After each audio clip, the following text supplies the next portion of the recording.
Ladies and gentlemen, I go by the name of Arlo Maverick. I'm many hats, so just happens to rap, and today we're talking about the checklist for performances.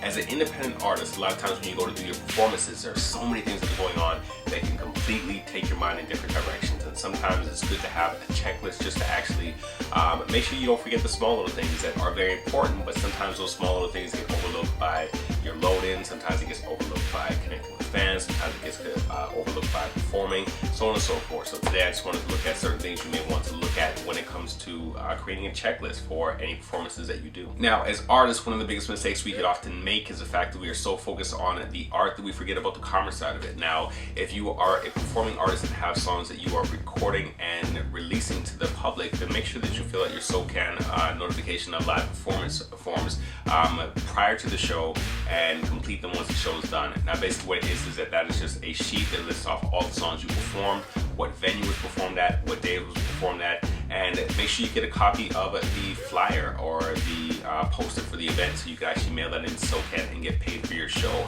The performance fee that you make off of that performance is separate from the public use of your music, so make sure that you actually fill that information out.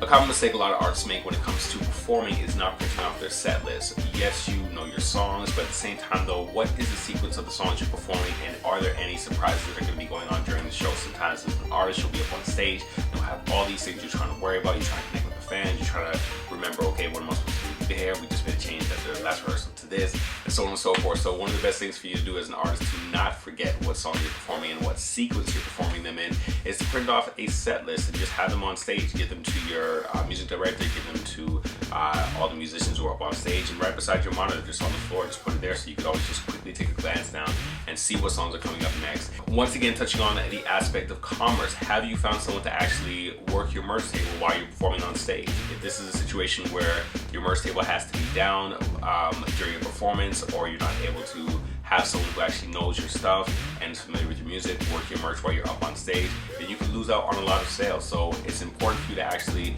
try to confirm who's going to be working your merch table, confirm that in advance and make sure that person is there.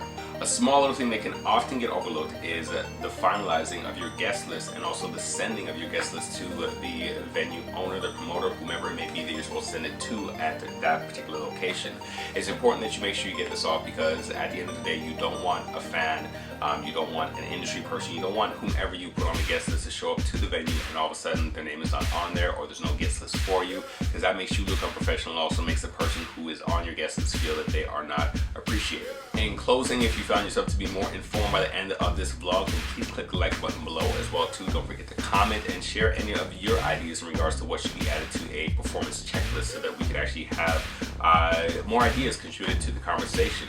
As well too, don't forget that you can find me on a different social media platform, whether it be Facebook, whether it be Instagram, whether it be Twitter. Don't really tweet too much on Instagram. I try to be on that quite consistently. I love the idea of just sharing your world through photos.